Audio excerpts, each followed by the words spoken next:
the words we say, what we argue are the truth, are based on the reality on the ground. I'd like to ask you a question. Is the entire West or Europe sort of centered on, for example, the same vision for the Zionist regime? Why would some people suppose... As you well know, everybody in the West recognizes and supports Israel's right to exist peacefully and recognizes the right of the Palestinians to have a state. You know that to be true. But I do not see the papers or the politicians here show enough sensitivity to the plight of the Palestinians. I mean, let's just look at the situation. They're under constant attack. Their women and their children are killed in their own homes. The Palestinian figures, political figures, are assassinated. Their land is occupied. But where's the reaction?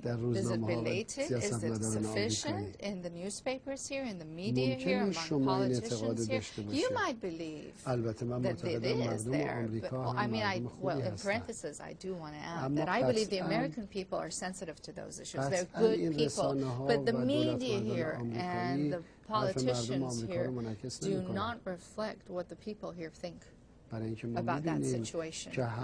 We can see for ourselves that they are focusing their full effort on supporting the Zionists. You know that one of the reasons... the United States feels very strongly about its relationship with Israel as a democracy in the Middle East. You have to realize that relationship. Yes, I recognize that between the politicians and them, I know there's that relationship. But what about the people here? Why should the people here pay for the cost of those policies, the Zionist policies? People are live under terror. People are killed. Children are killed. Do people here know about that and are happy about it? Never, never. I would doubt that very much. Never. Not even people, and not people in the West. Let me continue about this story because it's about you. Quote, even a small block of members of parliament, they were once aligned with Mr. Ahmadinejad, have largely given up, officials say. Maybe it comes as a surprise to you. I voted for him, said Ahmad Afro, a conservative member of parliament. I like the slogans demanding justice, but he added, you cannot govern the country on a personal basis. You have to use public knowledge and consultation. This is in your own country. Well, are you worried about me, the people in Iran, or worried about the people in the United States, or what the Zionists might think here? I'm worried. Allow me. We know how to address the concerns in our own country. Who you are and where you're coming from and what your ambitions are first. I am an Iranian, to begin with. I'm also a teacher at the university, and I believe that the political future of Iran is a bright one, as well as its economic future. We can see our progress on a daily basis at different levels, in all fields, actually, I would like to say. But I do have a question here. Why is it that some politicians connect the future of the people of the United States, American people, to the future of the Zionist regime? Why do you want to talk about the Zionist revolution? We know your position on Israel. Why do you think that I talk about this, bring this up? Don't you think that the Palestinian issue is a significant or insignificant issue? Doesn't it impact our region? Doesn't it not endanger the security of our region? Do the Zionists not claim that they do not want to occupy the area between the Nile and the Euphrates? Have they not threatened Iran militarily over and over again? I refuse. Didn't they not attack Lebanon? I refuse to have this debate with you. However, I suggest you have this debate with the Americans and the Israelis about what they believe and don't believe. You ought to have that debate with them. You have power. They have power. You have the capacity to do something.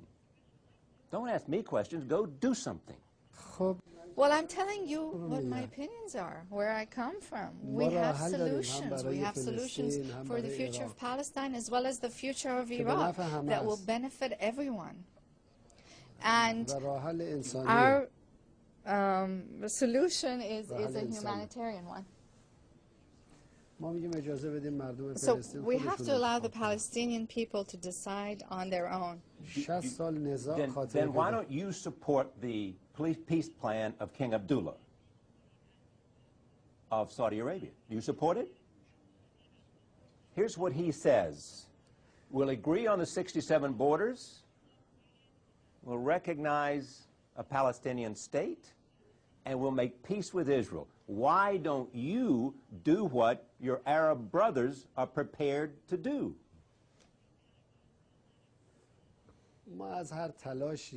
We would support any effort towards viable peace there. Viable peace. For 60 years, different plans have been offered. But the solution there remains unresolved because the plans are not fundamental plans or comprehensive ones. We believe that we need a comprehensive, realistic plan. Let's pay attention here. What the U.S. government claims it wants is what we are actually proposing. We are saying that we should allow the Palestinian people to decide on their future themselves. But here is a proposal. Why not support it? Why not bring in Hamas and say, let's find a solution? Don't be a problem, be a solution. You want us to impose our opinions on the Palestinian people? No, I want you to support the Saudi proposal. I said we would support any plan that would result in a viable peace. For 60 years, many different plans have been put on the table, but none of them have offered a solution. So let the Palestinian people decide for themselves. That's the way to go. You're prepared to recognize the right of Israel to exist in its state, in its 67 borders, if you can reach an agreement in which there will be peace treaties among all parties. And the Palestinians will have a state, they'll have... We will recognize the right of the Palestinian nation. The Palestinian nation, their right. Whatever decision the Palestinian nation makes, we will respect. This is what we are saying. So let the Palestinian people decide what they want. Why should the U.S. government or European government, or why should us? Why should we impose something on them? Let them decide what they need and want. Will the American politicians be willing to listen to the decision made by the Palestinians themselves? Do they have the capacity to begin to listen to what they want? I mean, this is a serious question. What role are you playing in the area of the Palestinians to promote the possibility of peace? Are you playing a positive role or a negative role? Our role is to say that the U.S. government, Europeans, us, everybody should go away and let the Palestinians decide what they need and want. But do you support? Are you prepared to support Fatah as much as you support Hamas? You support? Our relations with all Palestinian groups is a positive one. The Fatah ambassador is present in Tehran. He has very good relations with us. And we encourage them to work together, to really sit and listen together and collaborate. You have to understand, we recognize the rights of the Palestinian people as a whole. We are saying that the polemics of this situation, the political language has to change. Others should not interfere in the future of the Palestinians.